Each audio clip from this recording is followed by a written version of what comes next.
Boa tarde a todos. Nós daremos início à sessão da primeira turma ordinária, terceira Câmara, terceira sessão, período da tarde do dia 26 de agosto de 2020. Estão presentes conselheiros Arílio Dramini, Marcelo da Costa Marques de Oliveira, Marco Antônio Marinho Nunes, Salvador Cândido Brandão Júnior, Marcos Roberto da Silva, suplente, em substituição ao Winderley Moraes Pereira, Semiramires de Oliveira Duro, Breno do Carmo Moreira Vieira, e eu, como presidente substituta, Lisiane Angelotti Meira. Bem-vindos. Vamos iniciar os nossos trabalhos agora da tarde e vamos começar com o item 129 da recorrente Benspar S.A., cujo relator é o Dr. Marco Antônio Marinho Nunes. Por favor, doutor Marco. Boa tarde a todos. Esse processo ele é um PERDECOMP, cujo tipo de documento é um pedido de restituição, né? O crédito informado nesse PERDECOMP se refere à COFINS cumulativa, código 2172, do período de apuração 10 de 2000, no valor de R$ 3.448,33, né? E cujo pagamento foi analisado em despacho decisório eletrônico e considerado totalmente alocado a débito da própria recorrente. Na manifestação de inconformidade, a recorrente ela apresentou aqui a alegação de que teria ocorrido a homologação tácita do PERDECOMP, em razão do transcurso do prazo de 5 anos, da data da transmissão até ser exarado o despacho decisório. Foi indeferido isso na DRJ, e em recurso voluntário, ela reiterou essa argumentação de que teria havido homologação tácita desse PERDECOMP. O relatório é esse. Muito obrigada, doutor Marco Antônio. Alguma dúvida, alguma observação? Podemos passar para o voto? Certo. O voto é bem simples, né? Em suma, a recorrente ela defende a existência do prazo de 5 anos para apreciação de seu pedido de restituição e que o transcurso de tal prazo teria dado como consequência a homologação tácita do pedido, descabendo-se a alegação contida na decisão recorrida de que a homologação tácita seria aplicável apenas aos casos de compensação. Esse assunto a gente já apreciou na turma, né? Inclusive eu coloquei aqui a ementa de um julgado de um conselheiro, porque eu tenho muita admiração devido à tecnicidade com que ele elabora seus votos, o doutor Marcelo da Costa, eu cito aqui. Estou colocando aqui, inclusive, em destaque, em negrito, né, essa questão. A homologação tácita, interpretação literal, deve ser interpretado literalmente o parágrafo 5º do artigo 74 da Lei 9.430 de 96. Assim sendo, o Instituto da Homologação Tácita é aplicado tão somente a compensações e não pedido de restituição, né? Eu destaco mais à frente, né, um trecho do voto do conselheiro, inclusive que ele destaca, né, que não parece, em linha com o princípio da segurança jurídica, não estabelecer um prazo para a revisão fiscal de pedido de restituição e ressarcimento. Contudo, realmente não há dispositivo legal que imponha limite temporal para esses casos. Então, por conta dessas razões, eu voto por negar provimento ao recurso voluntário. Muito obrigada, doutor Marco. Alguma dúvida, algum comentário? Não? Podemos iniciar a votação? Certo. Doutor Ari, por favor. Eu acompanho o relator. Muito obrigada. Doutor Marcelo? Eu vou acompanhar o relator com uma ressalva, que meu nome é Marcelo Costa, não tem da Costa, não. Obrigada, doutor Marcelo. Doutor Salvador? Eu até pensei em abrir uma divergência aqui só porque você usou o Marcelo como fundamento. Mas não tem como, realmente, nesse caso, ele tem razão. Eu acompanho plenamente o voto do Marco. Parabéns, Marco. Doutor Marcos Roberto, por favor. Acompanho o relator. Obrigada. Doutora Semiramis? Acompanho o relator. Dr. Breno? Voto de muita precisão. Acompanho o relator, presidente. Muito obrigada, eu também, especialmente aí na referência ao colega conselheiro Marcelo. Eu acompanho e, portanto, nós temos aqui uma posição de negar provimento por unanimidade. Com isso, É o 129 esse, né? o 129. Certo? O próximo, doutor Marcos, você pode só indicar o número para a gente? 143. Item 143 é Davos Supermercados Limitada. Ok, então eu peço a todos que abram o 123. 143, desculpe.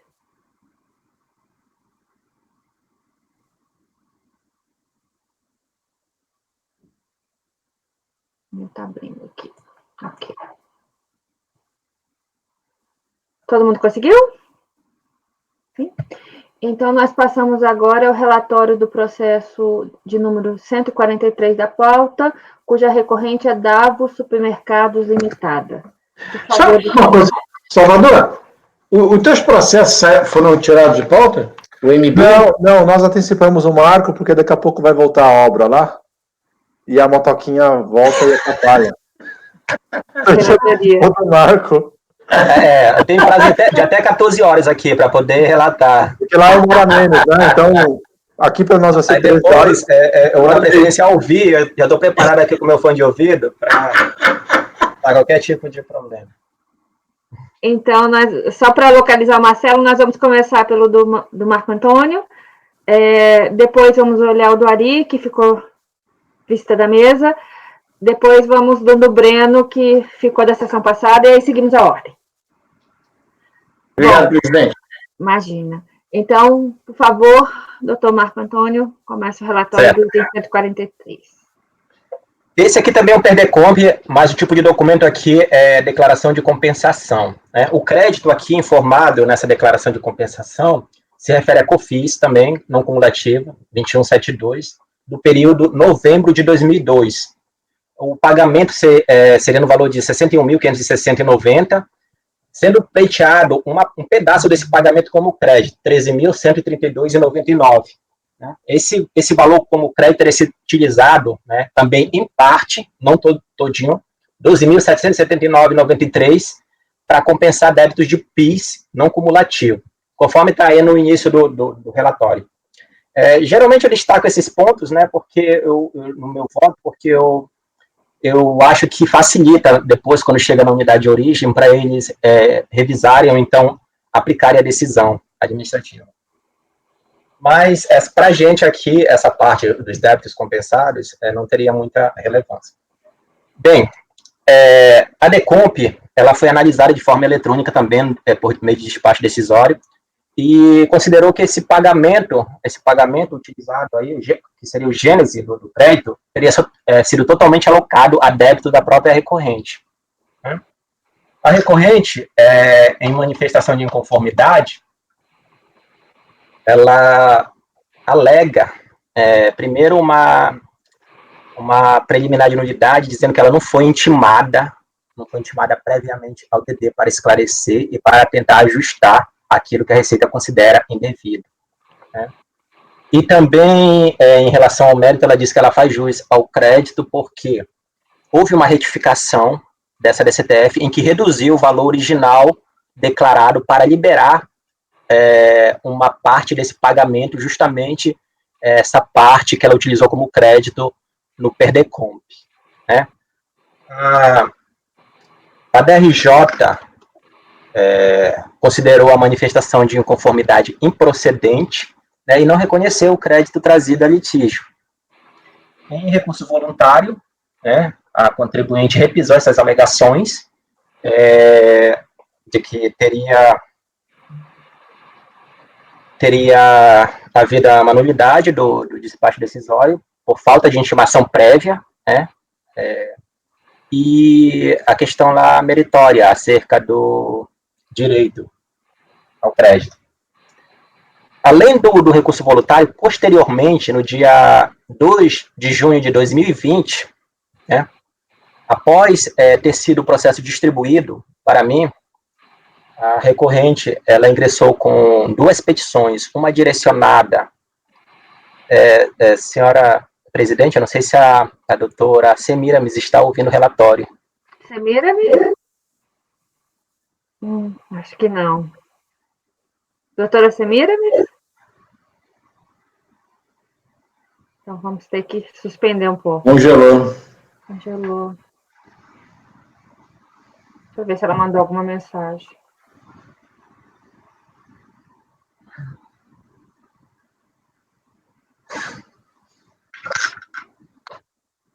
Pô, mas que complicação, hein, Marco? O quê? Complicado esse processo, hein? É complicado porque tá gravando aí, né? Depois eu explico melhor. Tá bom. Eu vou expulsar a Semiramis. Vamos esperar ela retornar.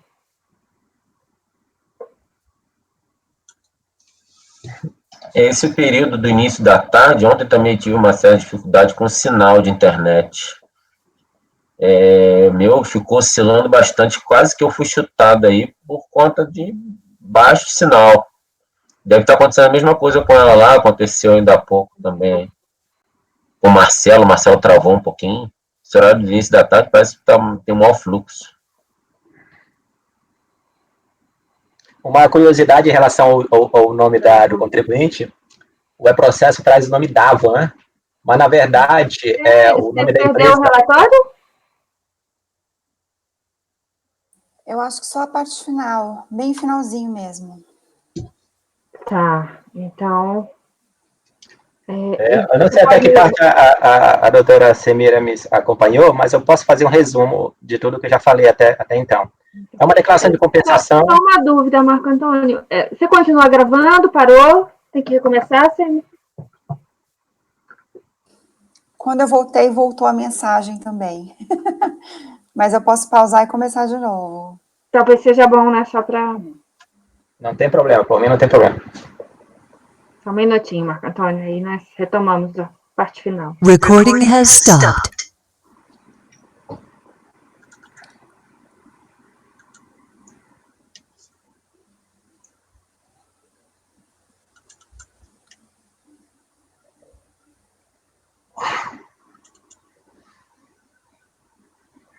Recording is on.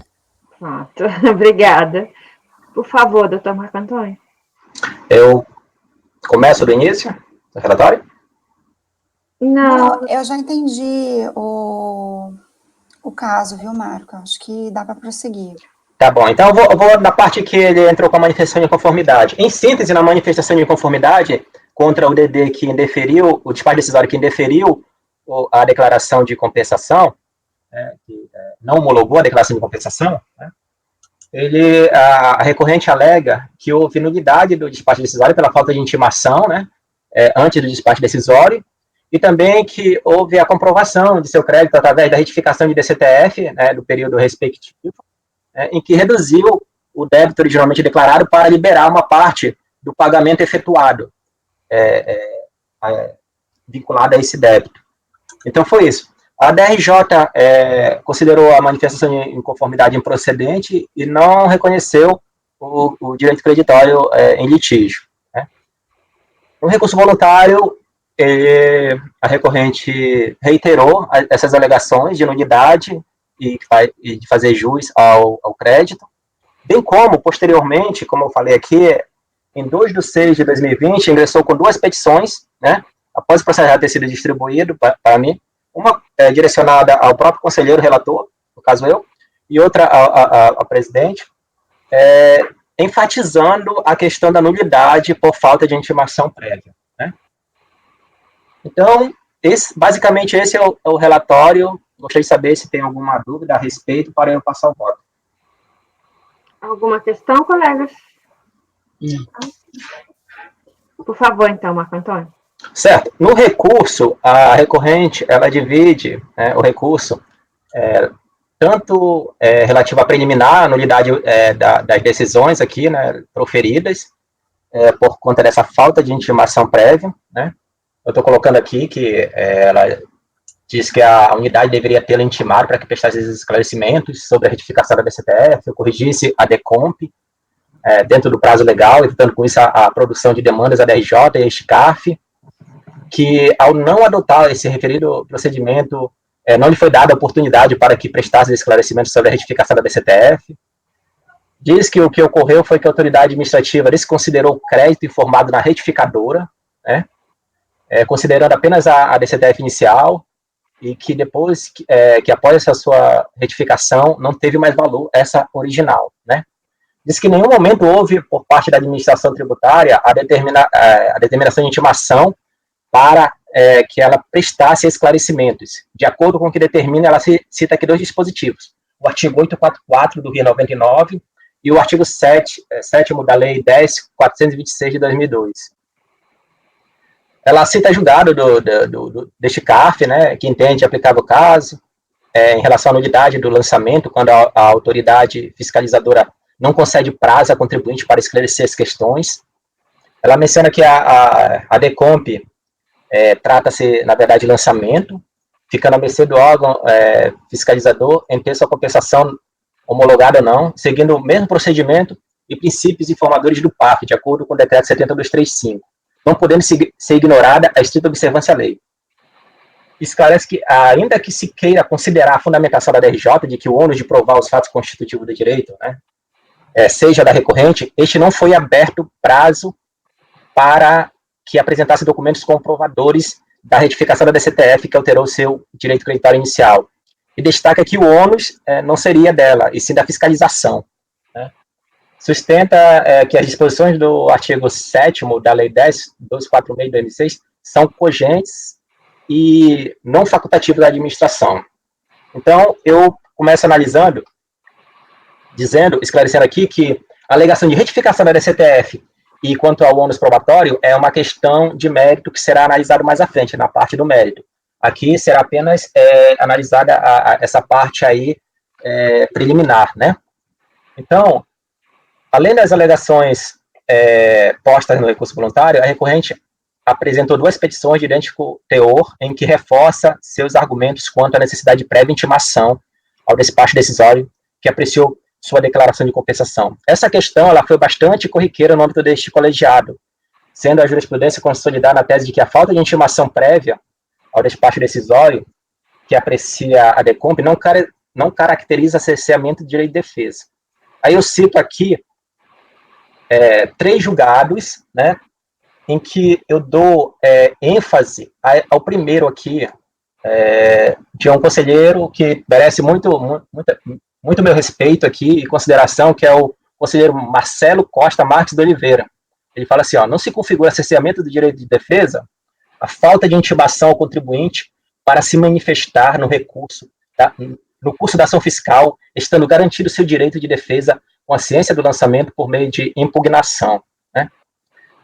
Eu estou falando logo a seguir que não há qualquer razão para a decretação da nulidade do despacho decisório que não homologou a compensação declarada pela recorrente, sem sua prévia intimação, visto que, antes da manifestação de inconformidade, não há que se falar em contencioso administrativo, e, logicamente, cerceamento do direito de defesa. No que diz respeito à alegação de aplicabilidade, no caso desses artigos aqui, 844 do RI e 7º da Lei 10.426, né, eu entendo que são inaplicáveis à presente situação, conforme as razões da DRJ que eu transcrevo aqui, né. Eu vou ler aqui rapidamente as razões da DRJ. Por se tratar de crédito decorrente de pagamento indevido a maior, o processamento comparou o pagamento indicado com a informação prestada na DCTF, constatando que o recolhimento indicado foi integralmente utilizado para a quitação de débitos informados na DCTF, ou seja, para o tributo e período de apuração informado no PEDECOMP em causa, o conta corrente da Receita Federal não acusa crédito disponível para compensação, tratando-se, portanto, de situação que dispensa emissão de termo de intimação, não se aplicando, pois, a regra desses 2 dispositivos. Aí eu esclareço aqui que essa conclusão da DRJ em nada se contradiz ao expor que a manifestação de inconformidade são aplicadas as regras processuais estabelecidas no decreto 70235. Isso porque a recorrente ela afirma que houve uma contradição da DRJ, né? Porque ela diz que se aplica o PAF, mas ela considerou que são inaplicáveis aqueles 2 dispositivos. Esses 2 dispositivos eu não transcrevi, mas eu esclareço que o 844 lá do RIR, né, se refere a intimação para lançamento do imposto de renda. É quando inicia um procedimento fiscal, aquele termo de início de ação fiscal, né? E o outro aqui, esse artigo 7º aqui, da Lei 10.426, se refere à falta de apresentação de DCTF, de DIF, de DACON e outras declarações. Quando o contribuinte não as apresenta, né, a Receita, ela tem a possibilidade de intimar para apresentar. Então, se apresenta com erro, de intimar para corrigir esses erros. Né? Aí, prosseguindo aqui, vale ressaltar que, embora o presente caso não envolva lançamento de ofício de crédito tributário, diversamente do alegado pela recorrente, e sim apreciação de pleito creditório acumulado com compensação tributária, mesmo que a questão envolvesse, está pacificado neste colegiado que o lançamento de ofício pode ser realizado sem prévia intimação sujeito passivo, nos casos em que o físico dispuser de elementos suficientes à constituição do crédito tributário. Inclusive, é uma súmula CARF número 46, que eu a transcrevo a seguir. E eu também esclareço que as causas de nulidades são aquelas descritas no artigo 59 do PAP, que não foram constatadas aqui na situação. Por isso, essa preliminar aqui eu estou considerando improcedente. E eu gostaria de saber se a gente precisa apreciar isso antes de eu prosseguir ao meu voto.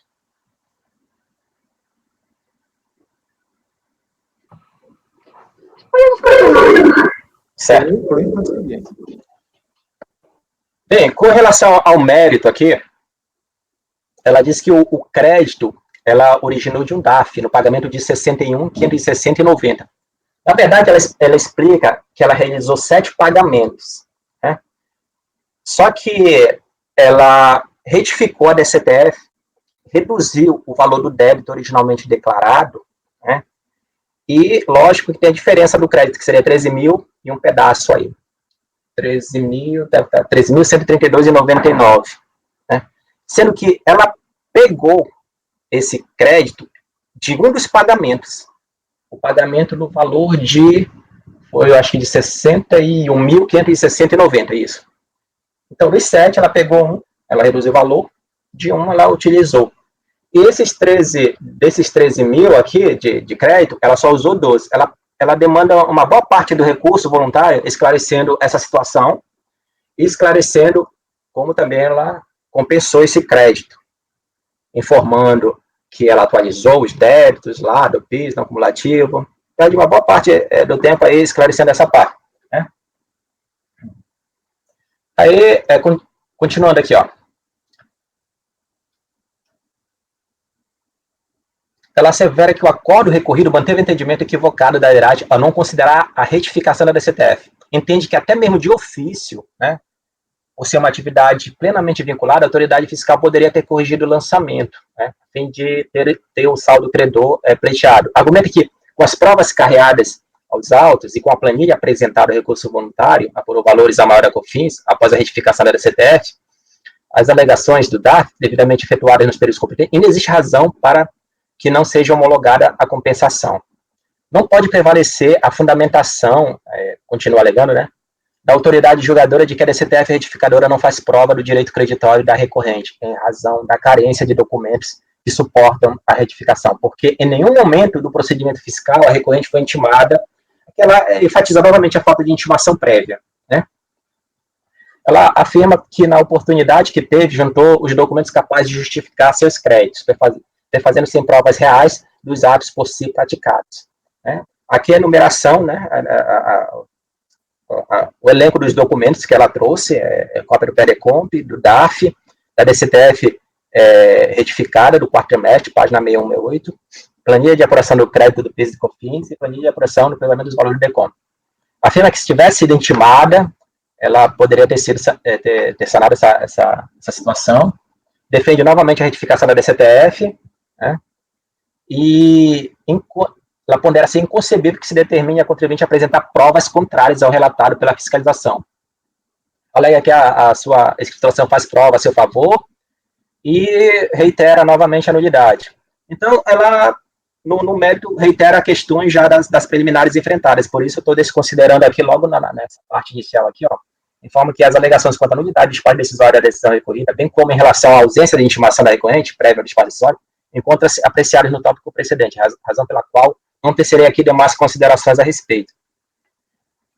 E quanto ao mérito dela, Eu estou aqui esclarecendo essa questão.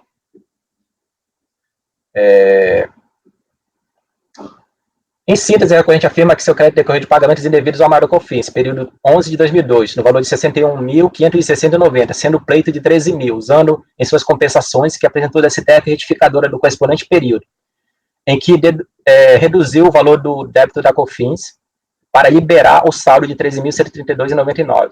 O despacho decisório, emitido em 2009, concluiu pela inexistência do crédito disponível para as compensações, razão de o pagamento ter sido totalmente alocado. Em outras palavras, o DARF em questão foi usado integralmente em débitos com as mesmas características do recolhimento, tributo, período de apuração, declarado em DCTF pela própria recorrente. Diante de uma situação óbvia como essa, não há qualquer razão para a administração deferir valor algum de crédito, pois não se pode reconhecer um crédito inexistente. De sua banda, a recorrente é bastante redundante em afirmar que promoveu a retificação da DCTF, ao qual o DARF se encontra totalmente alocado e diz ter carreado aos atos provas quanto à procedência de seu crédito. Então, aqui no parágrafo precedente, no seguinte, eu esclareço que, compulsando inteiramente esses autos, não são encontrados, por exemplo, os seguintes elementos aptos à demonstração da liquidez e certeza: recibo de entrega das DCTFs, original, retificadora, os esclarecimentos quanto às operações que proporcionaram a redução da base de cálculo da COFINS do período de documento, amparados por demonstrativo das bases de cálculos, tanto da que serviu para a apuração inicial da COFINS, quanto para a suposta DCTF retificadora. Documentos contábeis em que essas pertinentes operações se encontram registradas, documentos fiscais aptos a comprovar esses registros e demais esclarecimentos pertinentes. Informações básicas não foram trazidas aos autos pela recorrente, como as datas de transmissão das DCTFs referidas pela recorrente, para que este julgador pudesse estabelecer a cronologia dos fatos. Seria o quê? A entrega da DCTF original, a emissão do despacho decisório e depois a entrega da declaração retificadora, ou declarações retificadoras, se foram várias, Ora, após o despacho decisório, a gente entende aqui, na nossa turma, que não há qualquer empecilho à retificação da DCTF, tendente a reduzir débitos nela declarada. No entanto, a retificação somente produz efeito com a comprovação dessa redução, mediante a apresentação de documentos contábeis e fiscais, pois somente a DCTF retificadora não é suficiente a comprovar o direito pleiteado. Aí, nesses termos, é o que preceitua o artigo 147, parágrafo 1º do CTN, e eu esclareço aqui que o ônus da comprovação do direito é da recorrente e não da fiscalização. Nesse sentido aqui, eu cito um julgado que eu guardei aqui e que eu tenho como síntese dessa situação. É o acórdão 3301-007-485 da doutora Semiramis, de Oliveira Duro, que ela esclarece que, para fazer jus à compensação pleiteada, o contribuinte deve comprovar a existência do crédito reclamado à Secretaria da Receita Federal, sob pena de restar indeferido seu pedido. E no voto da doutora Semiramis, ela deixa isso bem claro, que na compensação, a prova da existência do direito pleiteado, a liquidez e certeza, incumbe ao contribuinte. Isso porque o ônus de provar recai sobre quem alega o fato, nos termos do artigo 373 do CPC 2015. Logo, o ônus é dele, e não da fiscalização. E, ademais, conforme o trecho aqui seguinte do voto, o artigo 170 do CTN, a compensação depende da comprovação da liquidez e certeza contra a fazenda pública. Ausente a liquidez e certeza do crédito pleiteado, não há de se falar em homologação da compensação. Portanto, equivoca-se a recorrente quando tenta imputar o ônus da comprovação do direito, a própria fiscalização buscando com isso inverter o ônus que lhe incumbe. Por essas razões, também eu entendo que não se trata de baixar os autos em diligência, porque não cabe à autoridade julgadora diligenciar para fins de ofício promover a produção de provas da legitimidade do crédito alegado pela recorrente, pois é desta o ônus da comprovação do direito pleiteado. Portanto, cabe o provimento ao recurso voluntário.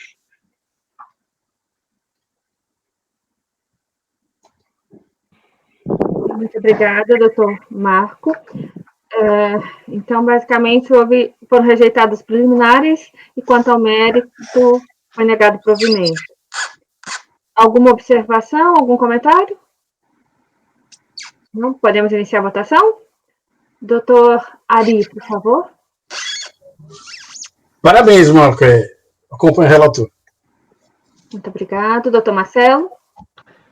Excelente, Marcão, como sempre, hein? Você ficou meses aí sem relatar, mas você não perde a forma, hein? Maravilhoso. Parabéns, irmão. Obrigada, doutor. Salvador, por favor? Parabéns, Marcão. Muito bom seu voto. Mas vou te acompanhar só porque você citou a Semiramis, tá? Marcelo, não.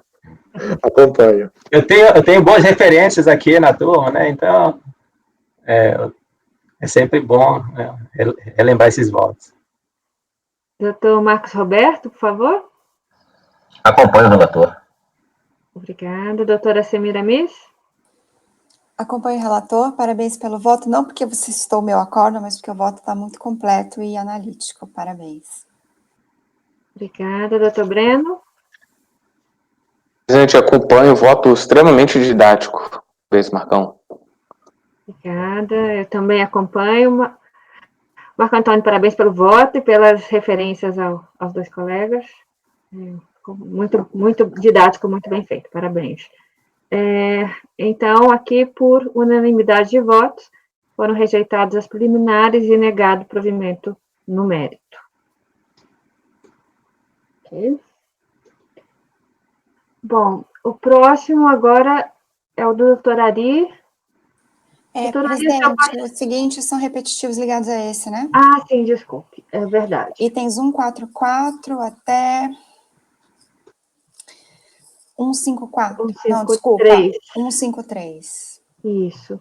Então, essa decisão, ela, né, será adotada também nos repetitivos, que são os itens 144 a 153. Obrigada, doutora Semira. Ok, agora sim podemos ir ao processo que ficou em vista de mesa, doutor Ari. Doutor Ari, qual o número mesmo? Ficaram do 65 até o 71. 65 ao 71. Começamos por qual? Eu coloquei na pasta o 67. Eles são todos iguais, então o voto é o mesmo. É aquele que ficou de conferir se era DI de conta e ordem. Tá. Eu quero aqui duas coisas. Primeiro, me pedir desculpas pelo meu equívoco e quero agradecer a turma por ter me chamado a atenção e pela ajuda que todos me deram. Muito obrigado. O caso é muito parecido com o que eu tinha relatado antes, mas é o seguinte, essa empresa, ela fez um pedido genérico de várias retificações de DI para retirar a COFINS de importação do pagamento porque ela considera inconstitucional a base de cálculo. Acontece que, graças à turma, eu fui verificar cada processo desses, do 65 até o 71, e foi aberto um processo para vários bloquinhos de DI. Então, todos eles estão vinculados a um processo genérico que está lá na delegacia. Para essas DIs que estão nesses processos do 65 ao 71, todas elas, eu fiz uma lista das DIs, todas elas são por conta e ordem. Eu tenho que agradecer o Marco, que me chamou a atenção, doutor Marco, que eu fui ver todas elas, realmente são conta e ordem. Então, realmente, o meu voto é por falta de legitimidade. Como eu já tinha explicado antes, o voto é o mesmo, falta de legitimidade, porque ele é um mero mandatário e não é adquirente das mercadorias. Que transferiu o ônus econômico, né? Isso. Certo. Doutora Ari, então são os itens 65 a 71. Isso. Negar provimento por falta de legitimidade. Exatamente. Podemos começar a votação? Doutor Marcelo, por favor.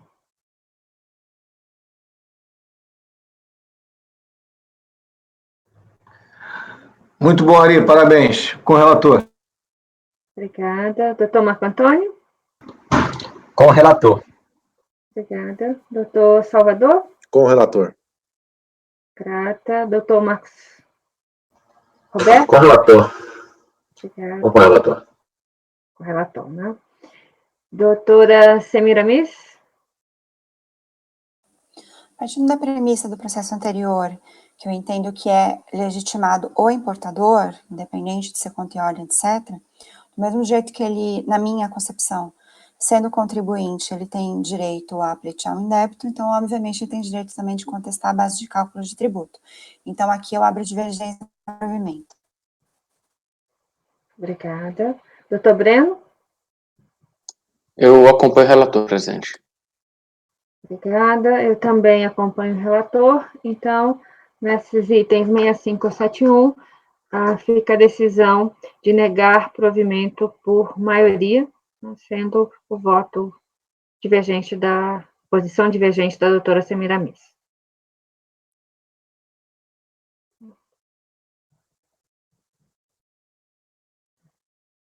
Agora passamos para o processo do doutor Breno. Obrigado, presidente. Já está na pasta lá? Qual é o número mesmo? Cooperval. É o número...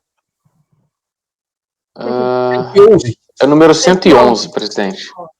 Então, nós vamos para o número 111 da pauta, cujo recorrente é a Cooperval, Cooperativa Agroindustrial Vale do Ivaí. Todo mundo conseguiu abrir? Então, por favor, doutor Breno. Obrigado, presidente. Esse é um caso que demandou realmente muita análise de prova para conferir a casuística.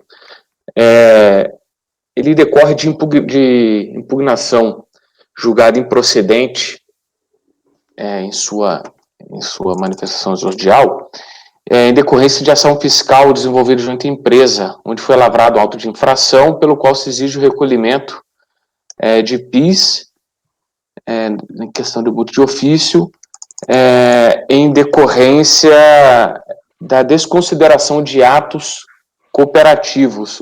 Tentando resumir aqui para todos, o que acontece? A fiscalização foi na empresa, auditou alguns contratos, né, vislumbrou todo o acervo contratual da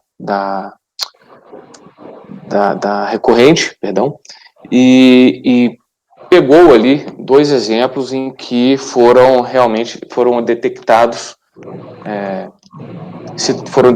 situações em que ela entendeu como se fosse atos de terceiro, desnaturando assim o enquadramento na lei específica no que diz respeito à cooperativa. O contribuinte rebate todos esses aspectos, falam que você não pode tirar 2 contratos e considerar como toda operação da cooperativa fosse maculada com esse predicado. Ele alega também ilegitimidade em sua preliminar, porque diz que a citação / intimação não foi feita naquelas pessoas designadas no seu estatuto social, então ele entende que os auditores deveriam observar o estatuto social para então detectar a competência de quem era responsável por receber a intimação. E, enfim, alegou também uma questão de dedução da CID, PIS e COFINS, uma questão de alíquota, né, em que os autuantes teriam desconsiderado a informação da confissão e parcelamento da CID e a inexigibilidade correspondência e deduções previstas na lei do PIS e da COFINS. E, por fim, ele requer a efetivação de diligências complementares para confirmar as suas alegações por novos documentos apresentados a posteriori.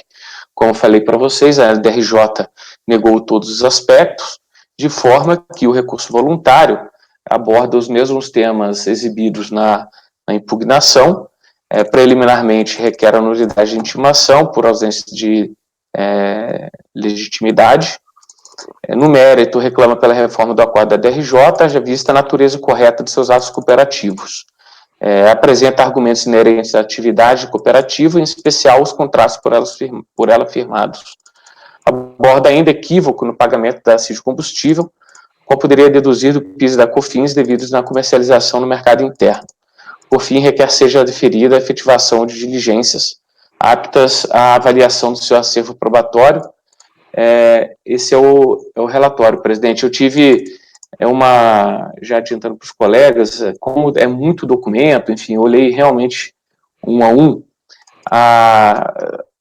caso queiram ver também lá no e-processo, enfim, o teor do recurso voluntário, ele é confuso, porque ele vai e volta, os argumentos não estão expostos de uma maneira muito precisa.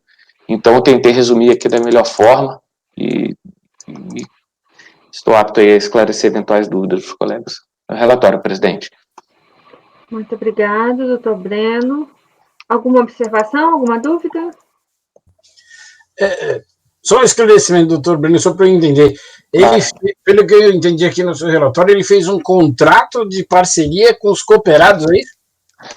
Ele faz um contrato, a fiscalização, ele identificou como um dos contratos que, em tese, seria com os cooperados, né, foi, na verdade, um contrato de arrendamento. Então... Conselheiro, desculpa, eu preciso levantar um instantinho para ligar minha fonte aqui, senão meu computador vai cair, tá? É 1 minuto só, tá certo? Um segundo. Perfeito.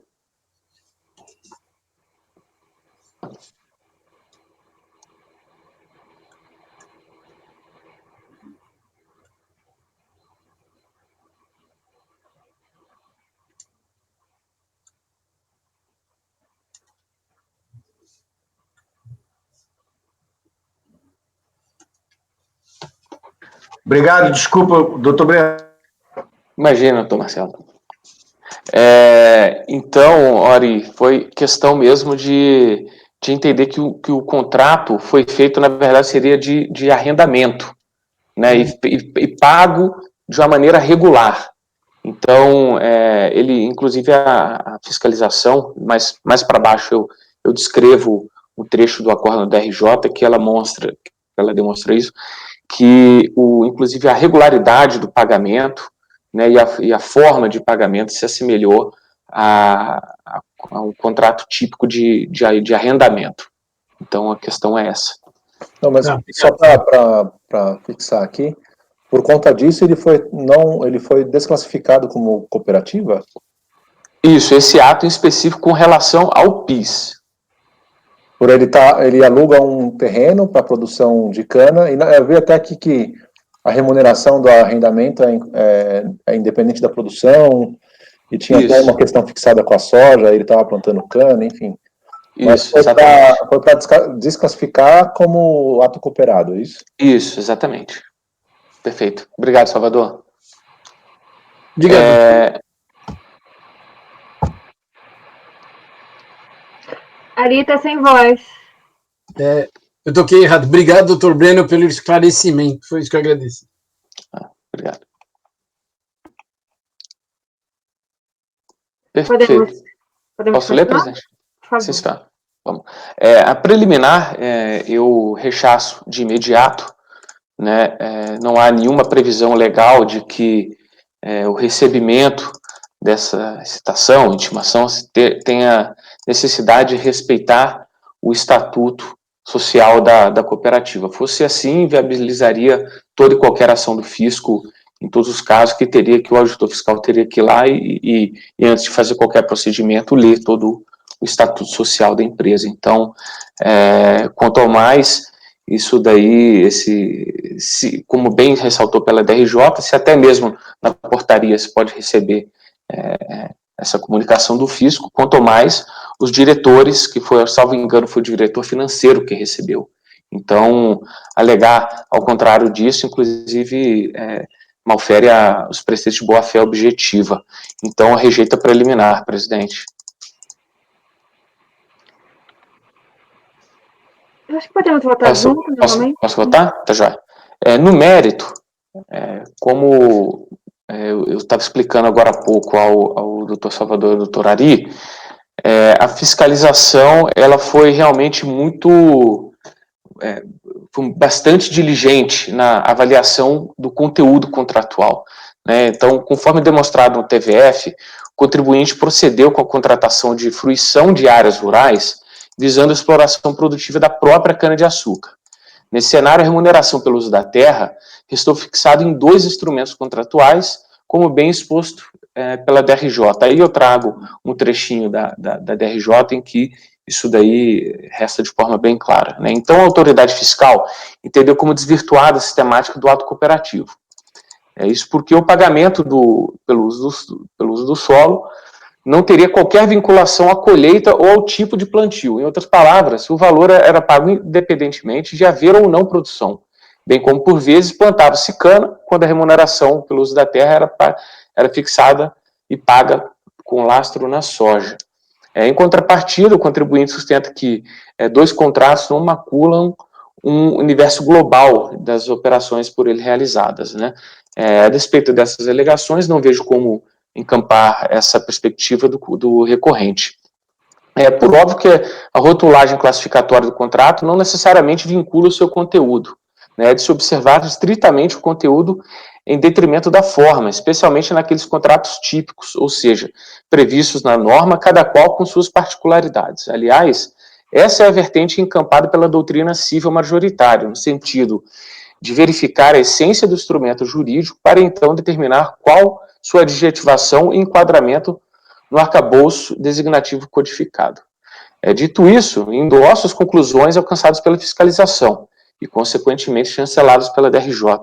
Ambos os contratos expõem de forma inequívoca uma natureza jurídica de arrendamento rural, com valores fixos, ainda que em produtos, sem qualquer partilha de riscos inerentes à exploração da atividade. Assim, o então contrato de parceria, que seria aquele chancelado pela legislação das cooperativas, reflete, em verdade, um clássico arrendamento. Em virtude desse atributo factual, o contribuinte acabou por figurar como efetiva produtora rural por conta própria, usurpando o conceito de ato cooperativo esculpido no artigo 79 da Lei número 5674 de 71. Nesse SPEC, repito, os instrumentos firmados não podem ser considerados como contrato de parceria. E esta, sim, é a modalidade autorizada pela lei como ato cooperativo, o que foi inadimplido pelo contribuinte. Na sequência, eu relato alguns trechos do acórdão, pelo que faço uso de incluí-los em meu voto como razão de decidir, porque a DRJ fez, em minha opinião, um trabalho primoroso na análise de toda a prova que foi trazida, dando sequência ao trabalho de fiscalização também muito bem carreado. Junto na sequência, presidente, as jurisprudências desse CARF, que são fartas no sentido de que, caso o proprietário arrendador não assuma os riscos inerentes à exploração da atividade rural, conclui-se que, apesar de ter sido atribuída a denominação de parceria rural, o contrato caracteriza-se como arrendamento, devendo os rendimentos decorrentes ser tributados como aluguéis. Assim, considerando o arcabouço legal e casuístico acima descrito, o ato em exame merece ser classificado como se envolvendo terceiros, tipicamente no contrato de aluguel. E por conta disso, aplicam-se os efeitos decorrentes dessa desconsideração de ato cooperativo, nos exatos termos demonstrados pela autoridade fiscal.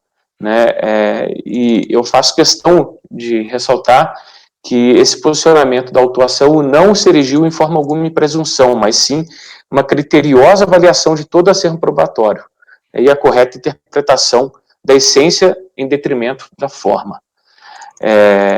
Então, cito mais jurisprudências, e que qualquer afastamento, inclusive, presidente, uso como referência um acórdão de vossa autoria, e na sequência também qualquer questionamento acerca da legalidade dessa questão acabaria por infringir a sistemática vedada na súmula 2 do CARF.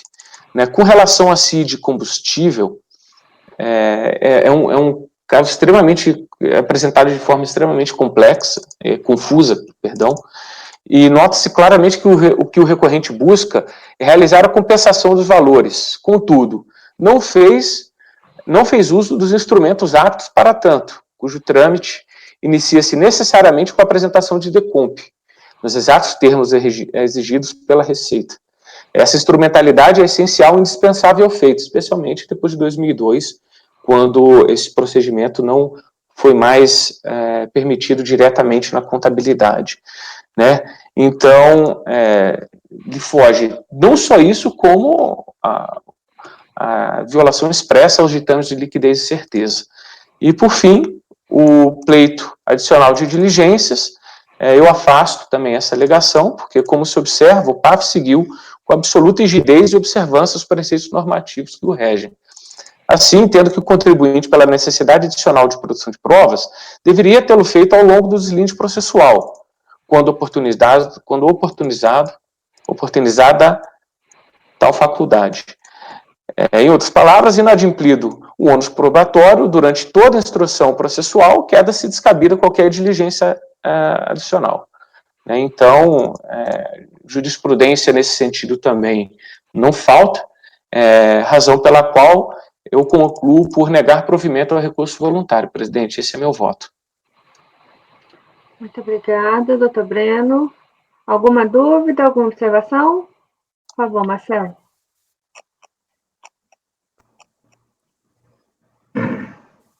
Doutor Breno, esse contrato foi firmado entre cooperativa e cooperados, não é isso? Isso. O que levou a descaracterizá-lo como um ato cooperado foi o fato de que a cooperativa não corre nenhum risco, ela não participa do risco do negócio. Porque a legislação das cooperativas demanda que, para a fruição desse benefício, dessa leitura fiscal, né, é necessário que o contrato seja feito de parceria, ou seja, que haja compartilhamento dos riscos inerentes ao contrato, né? No caso em tela, fica muito evidente que o contrato descaracterizado pelo fisco é de arrendamento, né, como se fosse uma locação mesmo. Se você pegar o próprio teor do contrato, isso daí fica de uma forma muito clara, que não houve qualquer tipo de partilha de risco. Eu primeiro queria me lembrar, quer dizer, você acabou de falar que, conforme prevê a legislação, e eu não estou me lembrando que legislação é essa, que prevê a partilha de riscos, que seria... É da própria lei de cooperativas, que é da lei... 5.674? Isso, aham. Você menciona aqui no teu voto, não, né?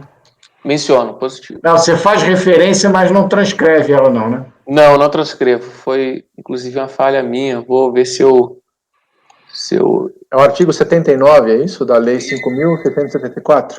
Isso. Está aqui, artigo 79 fala: denominam-se atos cooperativos os praticados entre cooperativas e seus associados, entre estes e aquelas pelas cooperativas entre si quando associados, para a consecução dos seus objetivos sociais. O ato cooperativo não implica operação de mercado, nem de compra e venda de produto ou mercadoria.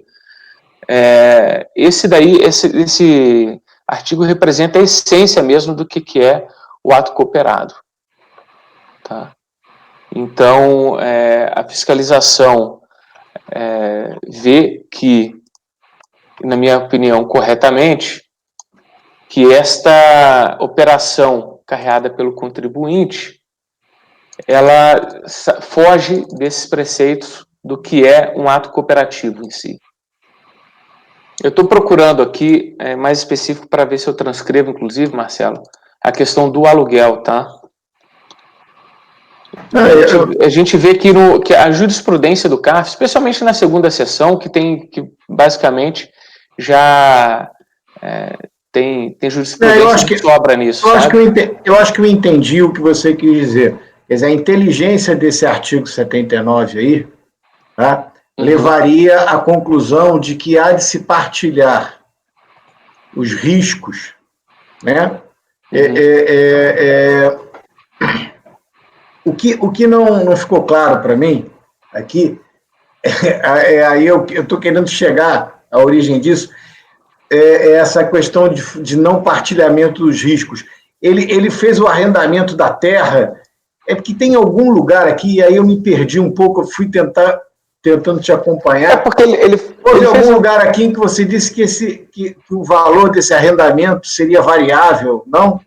Não, o valor da parceria, o valor de parceria, como é o contrato que deveria ser, né, que é o compartilhamento de risco. O valor de arrendamento que foi feito no contrato, que é acostado aos autos, ele justamente ele não é variável nesse sentido, entendeu?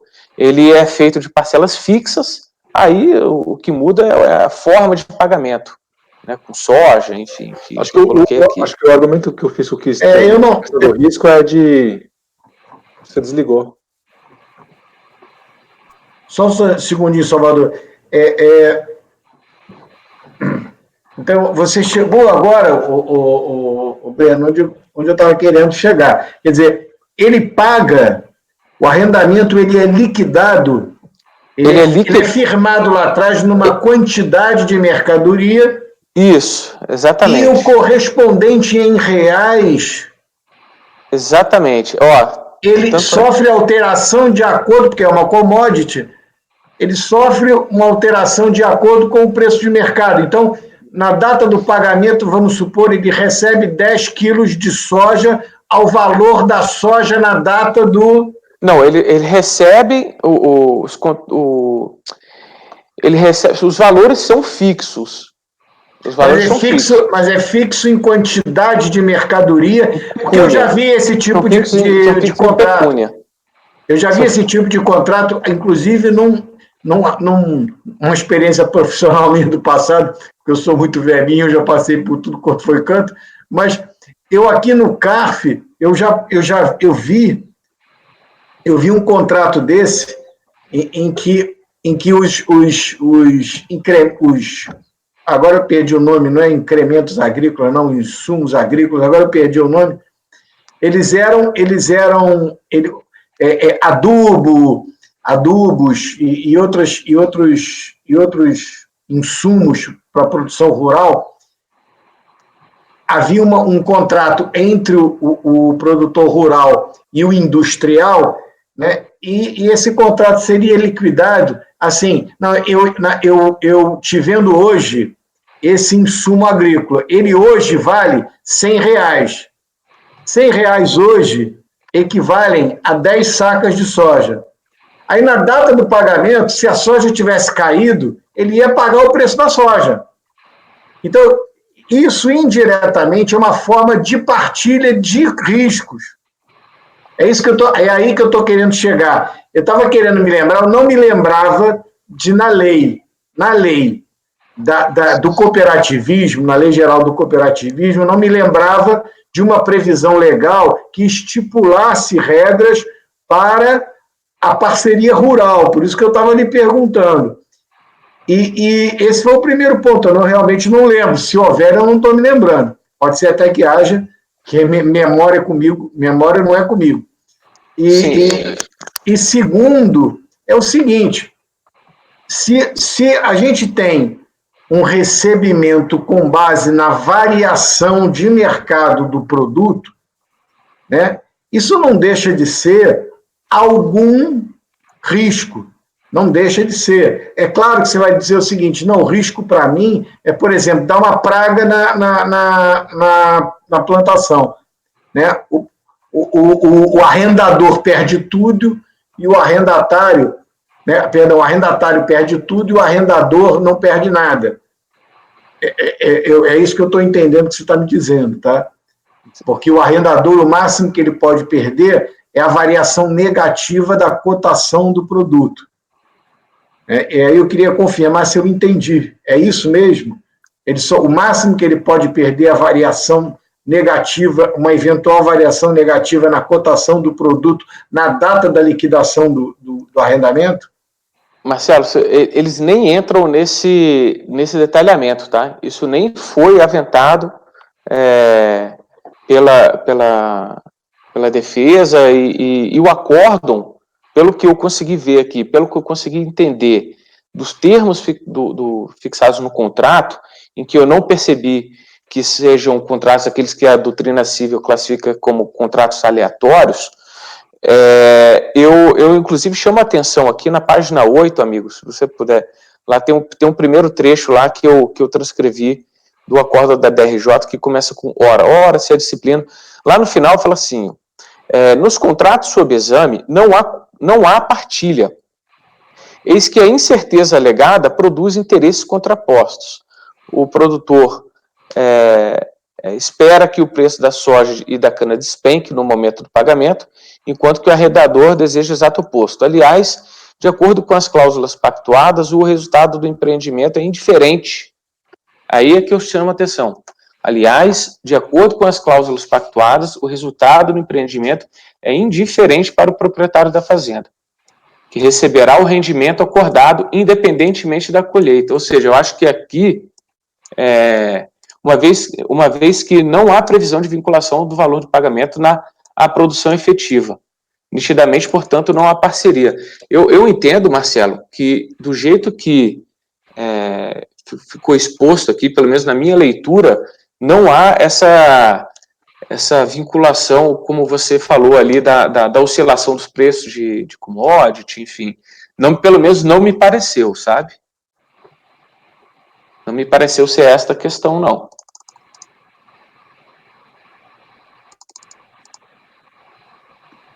Microfone, Marcelo. Eu estava lendo aqui e talvez eu tenha me perdido e até esteja sendo influenciado por esses casos todos que eu já vi, porque na área rural é muito, muito comum, Breno, muito comum o produtor rural ele negociar com todos os fornecedores dele, tá? Pagamento em bens, né? Exatamente. Ele distribui o risco dele por todos os fornecedores e clientes dele. Uhum. Então, ele faz, por exemplo, um contrato de compra de defensivos agrícolas de 1 ano, de 12 meses, e uma quantidade mensal. E ele diz, olha, eu vou te pagar, né, hoje a gente vai acertar o seguinte, que esse teu defensivo agrícola, ele custa por quilo R$100. R$100 hoje são 10 sacas de soja. Então, eu vou pagar o quilo do teu defensivo equivalerá sempre a 10 sacas de soja, esteja ela a que preço estiver. Isso é muito comum na área rural. É uma forma de distribuir, é até uma forma de rede das operações rurais, isso. Dele distribuir o risco empresarial dele, entendeu? É estranho que ele inclusive, Mas eu li em algum lugar aqui, mas o que acontece é que eu por 2 vezes, eu perdi aqui o seu texto, aí agora estou tendo que reler para tentar encontrar. Mas eu, infelizmente, em função dessas quedas, eu posso ter me confundido. E até peço desculpas, eu não queria atrapalhar. Não, de forma alguma. Inclusive, eu até te agradecer, porque como esse é o primeiro caso dessa matéria que eu julgo, eventualmente, claro que eu senti bastante dificuldade. Mas eu te confesso que não foi abordado dessa maneira e realmente isso daí seria um viés de defesa muito, muito forte, né? Mas da leitura do caso, Marcelo, não me pareceu que foi essa a situação, tá? Não me pareceu. Eu acho que é o trecho que o Marcelo está se referindo, é aqui logo no começo do voto, na página 7, que é um trecho do TVF. Não sei se foi esse trecho que o Marcelo viu. Tá em citação aqui. No primeiro, em um contrato padrão denominado contrato de parceria agrícola, consta que a cooperativa entregará anualmente ao proprietário da terra 20% da cana-de-açúcar colhida em cada safra. O segundo consistia em um aditivo ao contrato primitivo, geralmente com data do dia seguinte, e que corresponde aos valores efetivamente pagos pelo uso da terra. Então, o valor efetivamente pago variava. Se modifica a cláusula que trata da remuneração, assegurando ao proprietário da terra uma retribuição pré-fixada equivalente a produtos, cana ou soja. Então, ele recebia em produtos, né? O pagamento. Acho que isso. Isso ajuda, mas eu encontrei um artigo na internet que fala sobre o Estatuto da Terra, e o Estatuto da Terra define o que é arrendamento rural e o que é parceria rural, no artigo 3º e no artigo 4º. E a principal diferença é justamente a partilha de risco que o doutor Breno falou. Quando não há partilha de risco, é arrendamento rural. Quando há partilha de risco, é parceria rural. Então, a fiscalização está certa, é realmente um arrendamento. É a lei decreto 59.566 de 66. Então, mas o que isso significa? Se for exatamente. O ponto é esse, doutor Ari. Então, eu acho que essa referência ali da terra é maravilhosa, mas isso já se infere do próprio espírito do cooperativismo, de que todos ali, né, estão partilhando todos os negócios para que eles fiquem livres de tributação, não tenha dúvida. O problema é a gente identificar se realmente não há partilha de risco. Eu acho que esse é o ponto central aqui, que agora eu vou reler aqui, que graças a Deus o Salvador, que tem 25 anos a menos do que eu, encontrou aqui.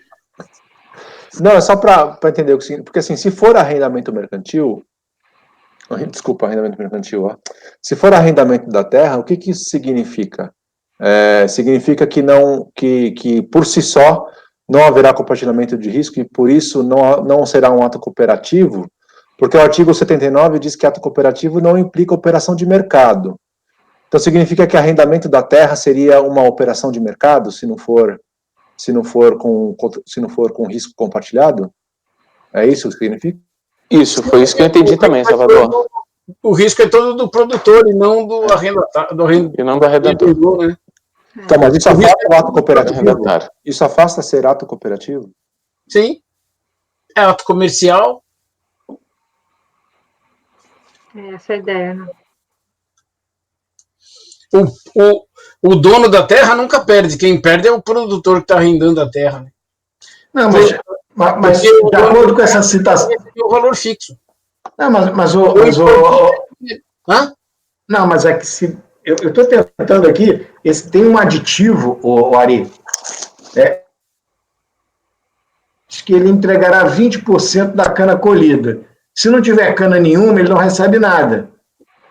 E no aditivo, esse aditivo que eu não tô conseguindo, que talvez precisasse de mais um pouco de informação. Que aqui no lei certo aqui do TVF diz assim: o segundo consistia em um aditivo ao contrato primitivo, geralmente com data no dia seguinte, e que corresponde aos valores efetivamente pagos pelos da terra, que modifica a cláusula anterior, que era aquele de 20%, assegurando ao proprietário da terra uma retribuição prefixada equivalente a produtos. Então...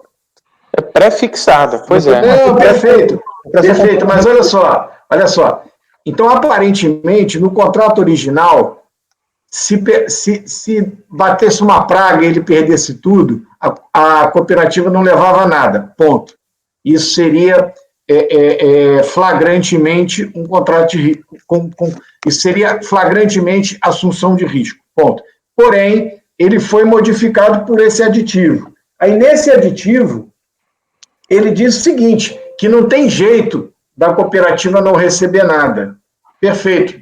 Está batendo com o que você falou. Porém, ainda continua vinculado à cotação do produto. Mas aí eu não entendo isso como sendo um risco, Marcelo. Eu não vejo isso como sendo risco. Isso é uma variação de valor. Agora, isso sendo risco, aí também, assim, isso daí, obviamente, que aí entra depois para o mercado de commodities. O mercado de commodities, ele é titulado no mercado de capitais como um mercado de renda variável. É inclusive assim que ele é tributado para fins de imposto de renda de fonte. Isso. Ele é mercado de renda variável, não é mercado de renda fixa. Eu entendi uma outra coisa. Entendeu? Se houver se a cotação da soja despencar, né, o arrendador vai receber muito menos também. O produtor rural... Eu queria fazer um comentário. Eu queria acrescentar, porque o doutor Marcelo estava olhando o termo de verificação, eu aproveitei para dar uma lida, e na página 9 do arquivo de PDF desse volume 1, desse mesmo termo de verificação, ele faz essa menção aqui que eu achei relevante para essa discussão. Apesar de haver referência à parceria rural, todos os contratos, sem exceção, apresentam as características próprias de arrendamento rural, especialmente quando assegura ao proprietário da terra uma retribuição pré-fixada, equivalente em produtos, que o doutor Marcelo está falando que isso aí variaria em função do valor da, entre aspas, commodity, independente de haver ou não produção. Não há partilha de risco, né? Ele está dizendo o seguinte, se ele vai ter ou não produção naquela terra em que ele teve o arrendamento, se vai haver ou não produção, ele vai pagar de qualquer jeito. Exatamente. Não há partilha de risco. Tudo bem, que eu entendi o que o doutor Marcelo falou em relação à variação do preço, mas vamos lá, se naquela terra ele não produziu, mas vai pagar em soja ou cana, ele vai pagar. Independente do valor. Mas também teria variação. Independente do valor, exatamente. Aí é que está. Aí é que está a minha questão. Obrigado, Roberto. O aditivo me parece ser um contrato tipo recibo, né? Porque, olha a leitura que dá para fazer aqui. No primeiro contrato é fixado, então, esse contrato de parceria agrícola. Consta que a cooperativa entrega anualmente ao proprietário 20% da cana colhida em cada safra. Então, o pagamento do arrendamento é anual, tá? Acabou o ano, ele vai entregar uma parte da safra. Bom, então, cada ano que ele faz um pagamento, ele faz um contrato aditivo, como se fosse um recibo do pagamento que ele fez.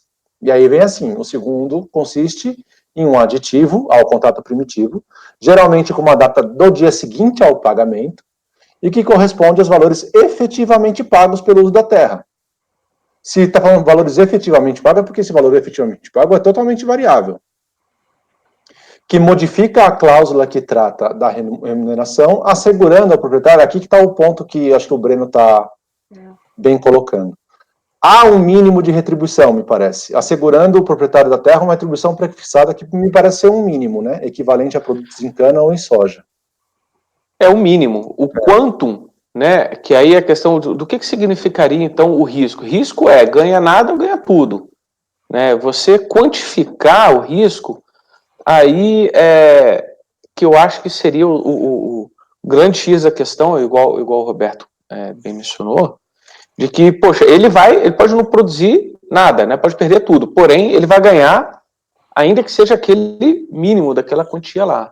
Então, seria isso uma redução total, uma partilha, digamos, total dos riscos? Eu entendo que não. Eu entendo que isso daí... Mas qual é esse mínimo? Se for ele tem que entregar 20% de cana-de-açúcar. Chega no final do ano, a safra foi ruim, ele entrega no final do ano o equivalente a 1%. É esse o mínimo? Qual que é? Não, eu estou falando do aditivo. Então, qual que é essa retribuição pré-fixada? Eu não estou conseguindo... Breno, esse termo de verificação fiscal, você colocou ele aqui na pasta T? Eu não coloquei, Marcelo, porque é muito grande, cara. Não, tudo bem, então eu vou entrar no processo. No processo. Eu tô verificando aqui para ver se eu acho no PDF Foi o termo que eu abri, Marcelo. O aditivo, quer ver? Ele é pequeno até, mas ele está dentro de um volume de 200 páginas.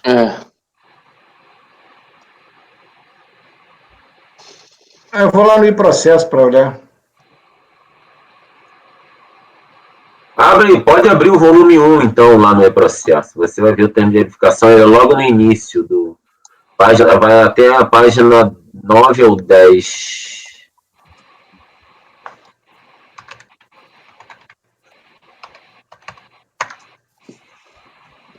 Vai até a página 11 do volume 1, o termo de verificação.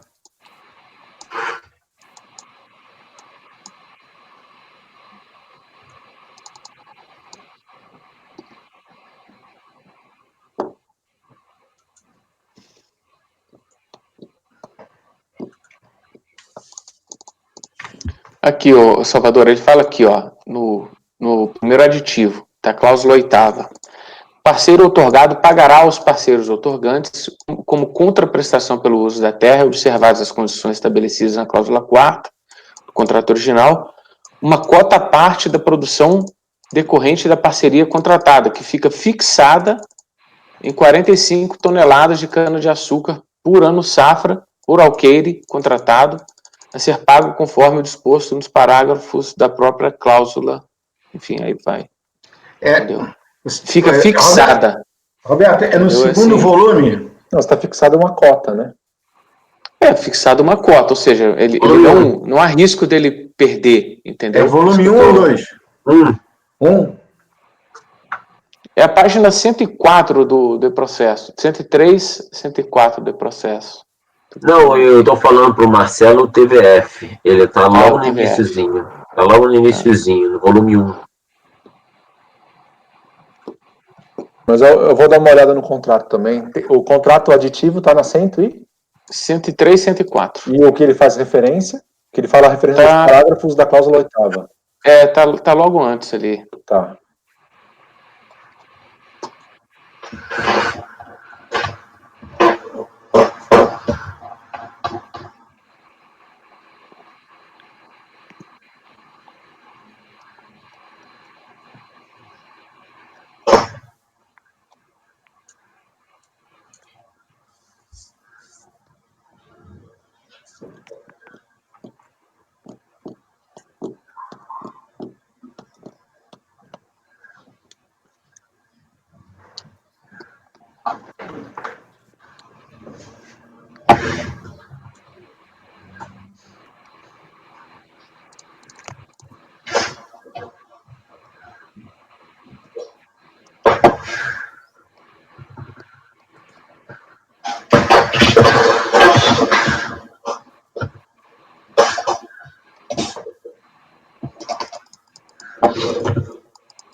Mas, Marcelo, você entendeu minha linha de raciocínio? Ele vai receber, que eu quis dizer o seguinte, ele vai receber o equivalente a 50 sacos de soja. O valor que isso vai representar na época, X, isso daí não tem nada a ver. Tem a ver que ele vai receber 50 sacos de soja. Ele produz cana, ele vai receber soja. Entendi. Então, Então, assim, mas não há uma, digamos assim, um compartilhamento de risco. A gente não está discutindo o undebeator, assim, a gente está discutindo o quantum. Né? Então, eu não vejo, francamente, como isso seja um compartilhamento de risco. Ele pode, eventualmente, ganhar mais ou menos, mas ele vai ganhar. Ele vai ganhar o quê? 45 sacos de soja. Ele produz cana.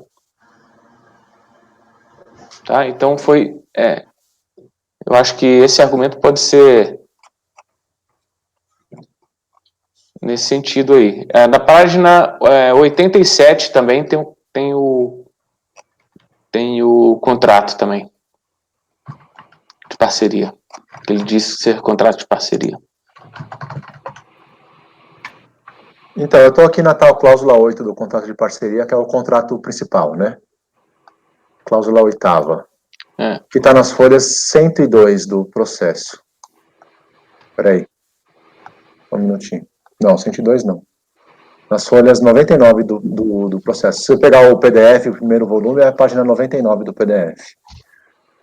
Ele diz o seguinte: os parceiros participarão do resultado da parceria ao final de cada safra em cotas calculadas segundo os percentuais adiante. Aí tem uns percentuais aqui, 20% do resultado, outorgantes, né, e outorgado 80%.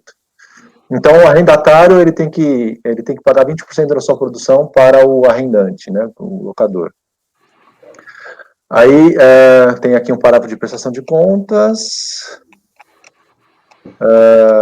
fazendo depósitos em dinheiro de forma antecipada, em julho, agosto, setembro, outubro, novembro e dezembro do ano 2000. E ele se repete nos mesmos meses, nos anos de 2001 até 2007. Aí, deixa eu ver aqui. Deposita a quantia correspondente a 1/6 do resultado de previsão da safra contido na cláusula 8ª.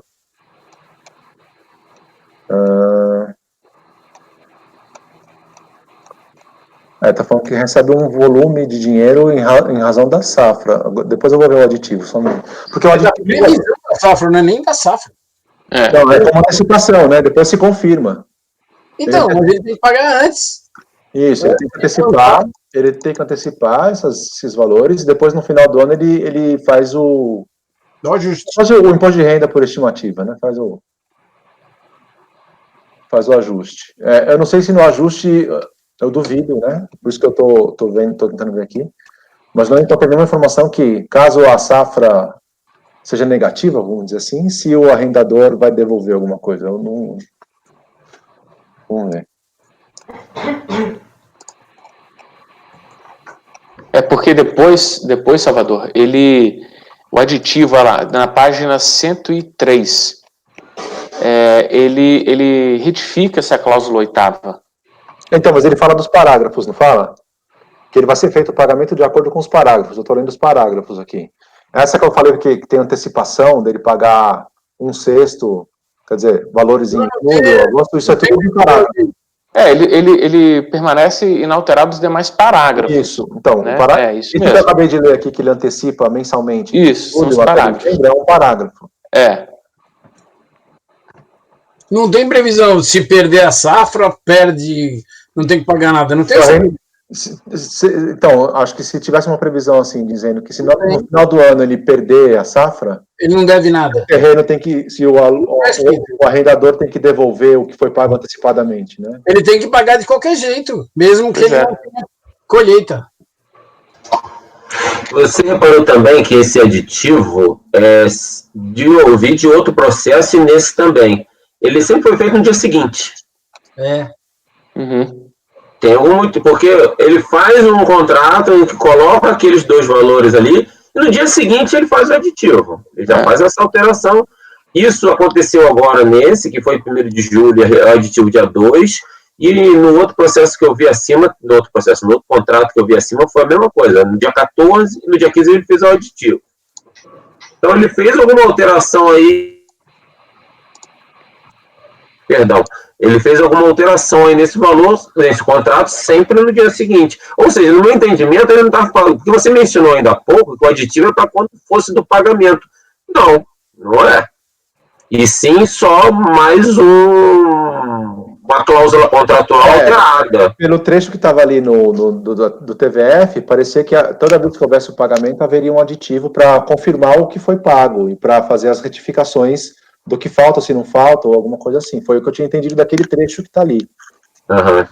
Entendo.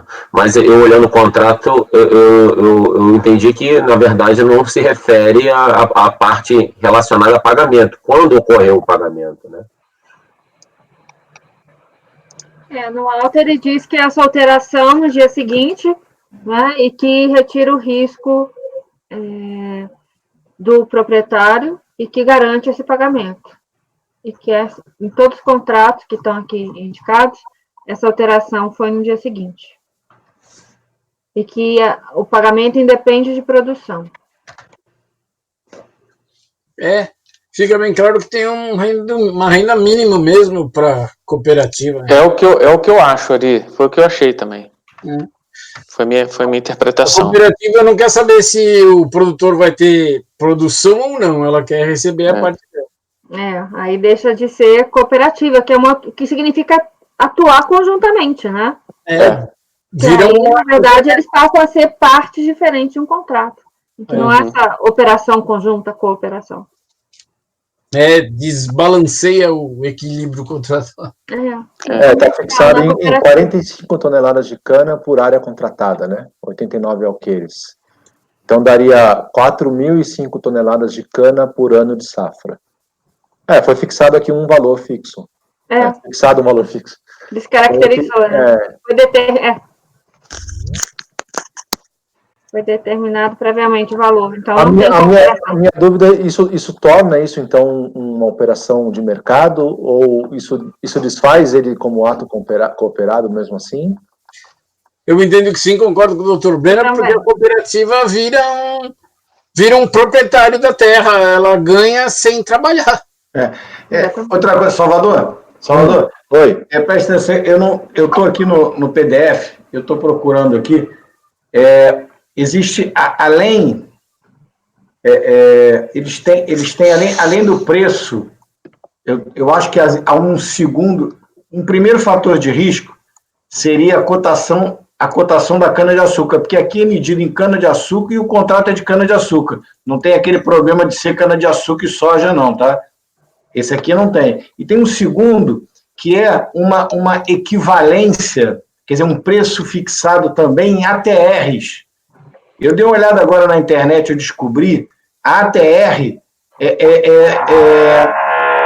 está vinculada, a ATR é um índice que mede a qualidade da cana-de-açúcar, a capacidade que a cana tem de se converter em álcool e se converter em açúcar. Então, já é um segundo risco, que depende, no final do ano, da colheita, da qualidade da colheita. Né? O problema só é que eu estou tentando entender um pouco mais sobre essa questão da ATR, mas essa ATR é tipo o seguinte, rapidamente o que eu li, é o seguinte, se a ATR, se for uma alta ATR, o preço varia para cima, porque a qualidade da cana é alta. Né? É uma cana de muito boa qualidade. Agora, se for uma cana de baixa qualidade, o arrendador recebe menos. Então, é um segundo, além do preço no mercado de commodity, existe uma segunda variante. Um segundo fator de risco. Um segundo fator de risco. É que eu estou tentando entender aqui exatamente aqui o que... Na página 90 tem um desses aditivos. E nesse aqui, simplesmente, ele estabelece o valor em sacas de soja. Isso, exatamente, Elise. Foi exatamente isso daí.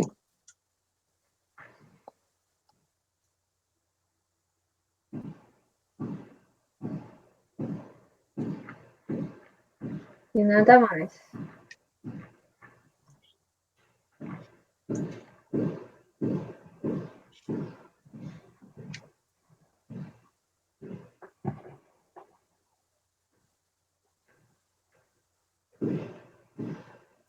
Ele fala aqui, né? Fica modificada a cláusula terceira do contrato primitivo, que passa a ter a seguinte redação. Cláusula terceira. Os pagamentos da porcentagem dos proprietários serão feitos... O percentual do proprietário que ele tem na participação da safra serão feitos com antecipação de 1 ano e da seguinte forma. Referente a 2002, né? Ele recebe antes, né? Sem estar sujeito a nenhuma variação. Receberá o valor equivalente a 45 sacas de soja, descontado apenas o valor do fundo rural. Ele fixa uma cota, né? No segundo ano são 50 sacas de soja, me parece que é independentemente da produção de cana mesmo. E é antes até, né? Antecipado. A dúvida que eu fiquei aqui, o que acontece depois? Porque se ele está antecipando, talvez no final é feito um ajuste, mas não tem nenhum Não, ele substituiu. A cláusula terceira do contrato foi substituída. Ela toda. É isso e acabou.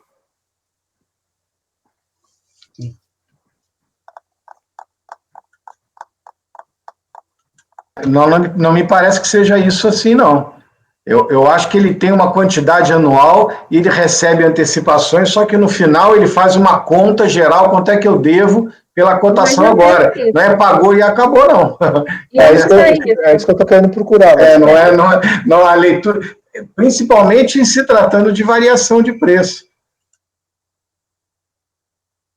Não tem isso, porque não é variação, é o valor naquele momento, antecipado.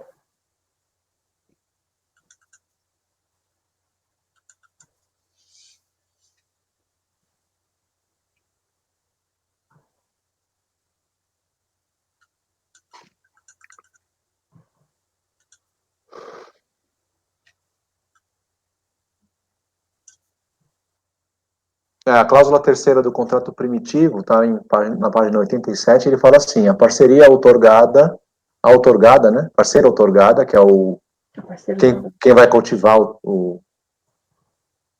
a terra, né? A cana, integrará anualmente aos parceiros outorgantes 20% da cana colhida em cada safra, né? E aí vem o aditivo. Seria no final, né? Oi? Teria que colher primeiro, né? Isso. Onde é que você está lendo isso, Paulo? Página 89 do PDF. 87? 87? Peraí. É 87 do PDF, do primeiro volume. Página 87. A parceira outorgada entregará anualmente ao parceiro 20% da cana-de-açúcar colhida em cada safra.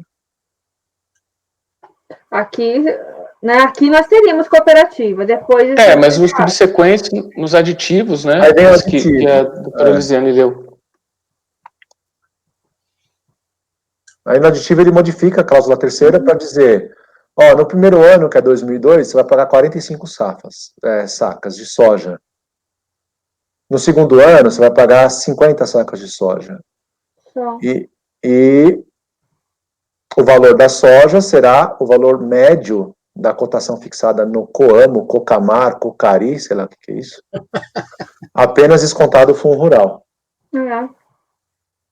Não tem cálculo final, não tem... O dia da fixação será o dia indicado pelos proprietários. Após os proprietários fixarem a data do fechamento, serão concedidos 15 dias para a Coperval pagar a importância devida, que seja corrigida com o mesmo índice da poupança. Sempre vai haver pagamento, pelo jeito. Pois é. Se ele tivesse só mantido o contrato primário, Salvador, aí realmente eu me renderia a essa posição do compartilhamento do risco. Agora, nos aditivos subsequentes, eu vejo que houve, na minha opinião, desnaturação completa, sabe? Doutor Marcos Roberto? Doutor Marcelo, aquele parágrafo primeiro da cláusula oitava, você falou a respeito daquela ATR, que vai ter essa variação, tem aqueles pagamentos. Essa cláusula, ela foi revogada pelo aditivo, porque lá no aditivo ele fala, cláusula oitava, vai lá explica, e o parágrafo primeiro, também ele alterou, que vira aqueles 45. Ou seja, aqueles pagamentos anuais que ele está dizendo ali, ela foi revogada no aditivo, entendeu? Só para reforçar, porque eu fui comparar ali o aditivo com o contrato principal, aquilo ali caiu por terra com o aditivo, entendeu? Exatamente. Tá?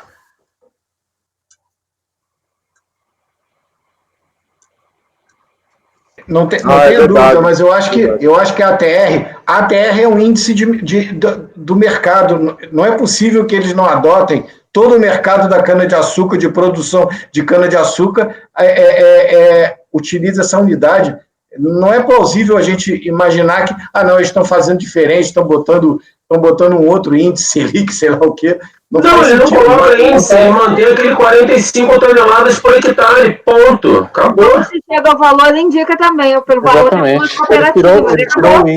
Ele tirou o índice, Marcelo, nesse parágrafo primeiro, na página 104, ele revogou o índice que estava anterior lá. No parágrafo primeiro da redação primitiva, ele previa o ATR, né, previa vários pagamentos antecipados mensalmente. Aqui acabaram com essa nova redação do parágrafo primeiro, aqueles pagamentos antecipados lá em julho, agosto, setembro, foram revogados também, né? Inclusive aqueles anuais ali, né, que ele fala, 2001, 2002, acabou. Foi revogado. Com o aditivo. Desvirtuou o contrato. Eu concordo com o doutor Breno. Então, mas aí por que faz um aditivo desse? Sim, mas aqui o aditivo ele diz que ele vai pagar 45 toneladas de cana por área contratada. Como é que ele converte isso em reais? Ele diz qual é a cotação que vai ser usada, em qual data. Então, mas era isso que eu estava dizendo. Existe uma variação da cotação, e não é um valor fixo. Mas qual é a cotação? Então, como é que converte em reais aqui? Não, cotação. Eu também não posso interceder no contrato dele, mas o que está previsto no contrato é 45 toneladas. Cocamar e Cocari. Isso naquele contrato anterior, da página 89. Estou lendo aqui o 103. Eu estou lendo aqui, estou na página 103. Na 90 está isso. Na 90. Esse aqui do 103, que é o segundo contrato e o segundo aditivo, não tem. Diz o resultado previsto desta cláusula se restringe ao seguinte cálculo: 45 toneladas de cana versus a área total contratada, 4.005 toneladas de cana ano safra. Aí eu pergunto, como é que isso vira reais? Aí, deixa eu ver as cláusulas, porque o parágrafo 2º, nessa cláusula 8ª, só foi alterado com esse aditivo a cláusula 8ª e o parágrafo 1º. Então, os parágrafos 2º, 3º e 4º devem estar vigentes ainda. Deixa eu ver se lá tem cotação. Próprio segundo, fixada, quando LGPI, peraí. Não, isso é no contrato de soja lá. Esse aqui da cana. Ah, tá, desculpa, eu estou no primeiro. É no aditivo do soja. Esse da cana não tem cotação, Marcelo. Peraí. No último depósito de cada ano, conforme estabelecido no parágrafo anterior, os parceiros outorgantes e outorgadas acertarão as contas. Olha aqui o que eu estava procurando, Marcelo. O parágrafo 2º da cláusula 8ª não foi revogado pelo aditivo e tem a seguinte redação. No último depósito de cada ano, conforme estabelecido no parágrafo anterior, que é o primeiro, que agora tem a redação de ser 45 toneladas por alqueire, eu não lembro agora, os parceiros acertarão as contas das respectivas safras, perfazendo 100% acordado no caput da cláusula. Então, há um ajuste, sim. Mas eu não estou achando cotação aqui não, Marcelo.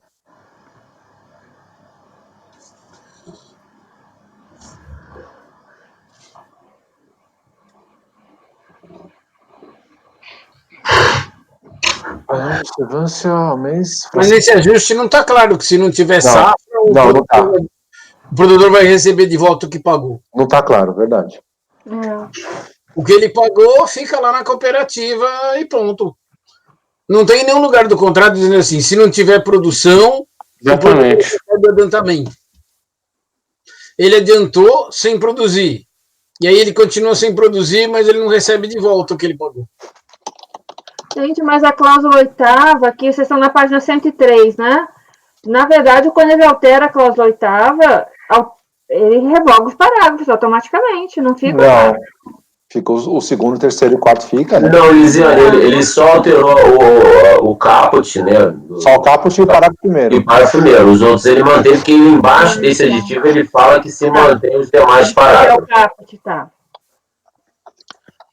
Mas mesmo assim, Lisiane, eu acho que isso não macula aquilo que foi dito no caput, né? Até porque os parágrafos são a descrição, detalhamento daquilo que é esculpido na cabeça do artigo, né?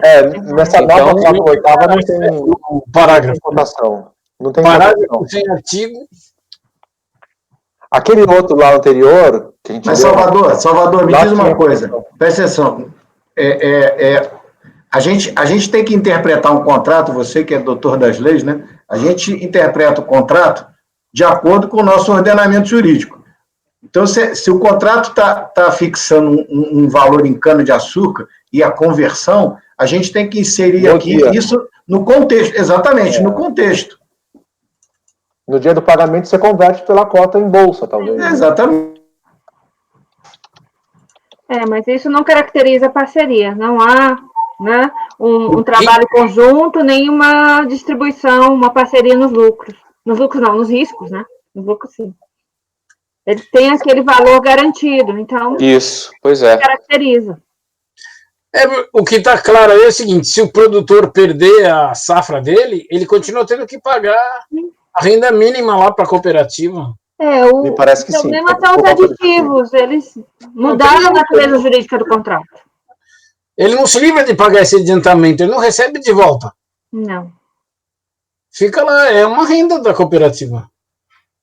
Exatamente.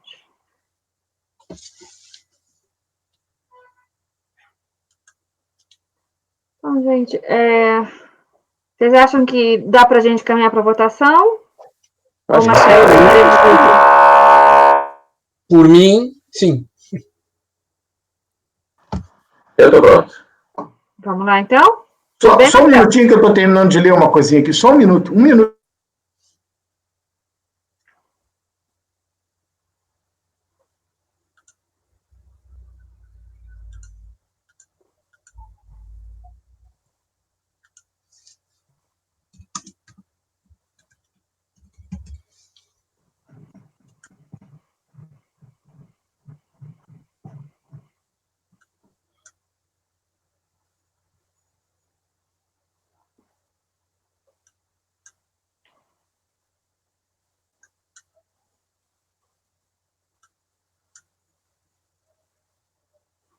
Podemos ir?